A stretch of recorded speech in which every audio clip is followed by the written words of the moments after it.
지난 8일 애플은 차세대 아이폰 14 시리즈를 출시했습니다. 지난 5년간 이어져 오던 노치 디자인, 이른바 탈모 화면을 삼성 갤럭시와 비슷하게 개선하는 변화가 있었는데요. 세계 프리미엄 스마트폰 시장의 50%를 점유하는 애플은 디자인 변경에 매우 보수적으로 접근하고 있습니다. 삼성은 2019년 스마트폰의 전면에 카메라 하나 남기고 모든 부품을 디스플레이 내부나 테두리로 몰아넣은 것과 매우 대비되는데요. 스피커 음질에 대한 영향과 조도 근접 센서 인식률 유지를 위함이 가장 큰 이유로 꼽히는데, 애플은 이번에도 동일한 부품 배치를 적용했습니다. 그 대신 부품 간의 거리를 좁히고 화면의 크기까지 키우는 방법을 선택했는데, 그것이 아일랜드 디스플레이입니다. 이는 갤럭시에서 볼 수 있었던 전 모양의 펀치홀 디스플레이의 종류 중 하나로 볼 수 있습니다. 고전적 디자인이 바뀌자 부품 공급사에 대한 주목도도 높아졌는데요. 오직 애플사에서만 사용하는 독점 패널 형태이므로 납품 수익률이 높기 때문입니다. 스마트폰 부품 중 낱개만 떼어놓고 보면 제조원가 30%를 차지할 정도로 가장 비싼 게 디스플레이인데요. 그런데 애플 아이폰 14 공개와 함께 중국 디스플레이 기업 BOE가 갑자기 초상집 분위기에 들어섰다는 외신 보도가 나왔습니다. BOE는 아이폰 13 모델에 잠시 디스플레이 패널을 공급했던 이력이 있습니다.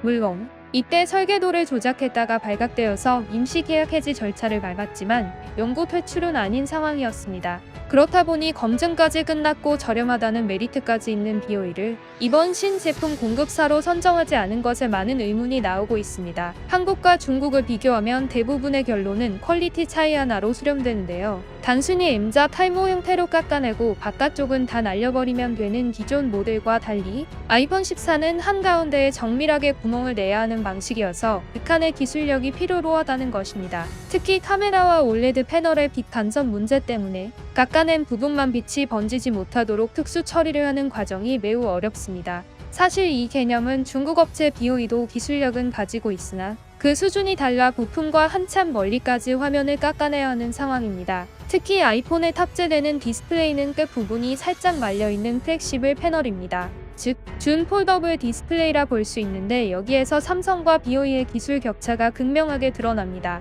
BOE 폴더블 디스플레이가 사용된 2022년작 화웨이 메이트 XS2 모델, 펀치홀과 삼성 폴더블 디스플레이가 사용된 갤럭시 S22 폴드사의 펀치홀 모습입니다. 한눈에 봐도 검은 테두리의 굵기 차이가 느껴집니다. 메이트 XS2에는 펀치홀 주변에 카메라 하나밖에 없습니다. 그런데도 빛 간섭으로 인해 가로로 좀 더 길게 깎아낸 모습도 보입니다. 좀 웃기고도 슬픈 이야기지만 삼성 디스플레이의 이 펀치홀 기술은 LG 디스플레이조차 빠르게 따라가기 힘든 상황이라는 게 최근 드러났습니다. 디스플레이 시장 분석업체 DSCC에 따르면 이번 아이폰 14 시리즈 디스플레이 초기 물량의 80%에 해당하는 7천만 장 납품 물량을 오직 삼성 디스플레이 혼자서 감당하고 있습니다. 나머지 20%는 LG 디스플레이의 몫인데요. BOE 물량 100%를 흡수하면서 되려 전작 아이폰 13 시리즈에서 30%의 납품 점유율을 확보했던 LG 디스플레이의 물량까지 삼성이 가져간 모습입니다.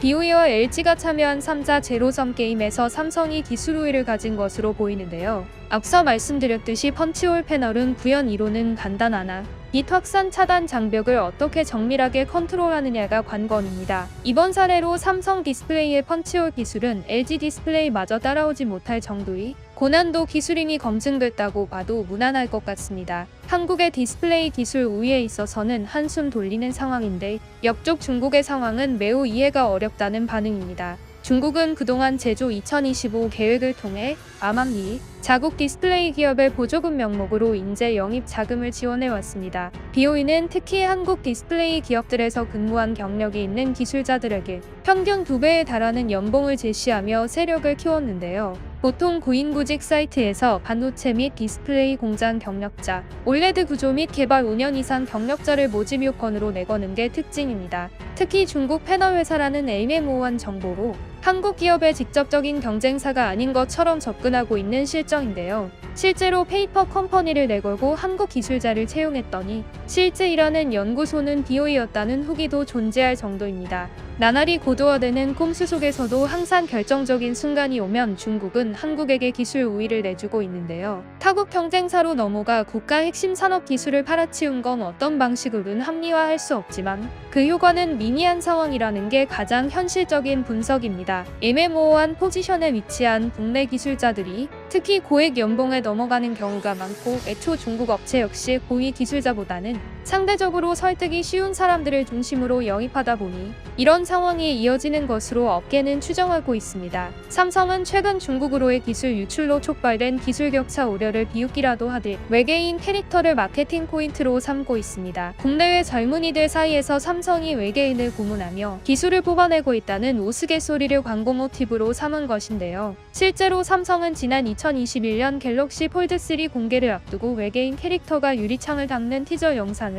미국 호주 등지에서 광고했습니다. 이런 자신감은 디스플레이 기술에서 명확한 기술 우위가 있음을 스스로가 자신하지 않는다면 불가능한 모습입니다. 특히 삼성은 지난 2016년 갤럭시 S7이 물속에서 작동하는 장면을 묘사했다는 이유로 과대 광고를 펼쳤다며 호주 공정거래위원회의 항의를 받은 적이 있습니다. 결과적으로 아이폰 14 펀치홀 패널 경쟁에서 중국 업체의 퇴출, 그리고 삼성 디스플레이의 80%에 달하는 점유율 확보는 국가적인 차원에서 환호성을 터뜨리지 않을 수 없습니다. 중국의 파죽지세 기세가 한풀 꺾였다는 뜻이죠. 그러나 사람이 하는 일들이 다 그렇듯이 경쟁 상대가 없으면 느슨해지기 쉽습니다. LG 디스플레이가 다시 납품 점유율을 확보해서 삼성 디스플레이를 견제할 수 있기를 바라봅니다. 이상 큐잇이었습니다.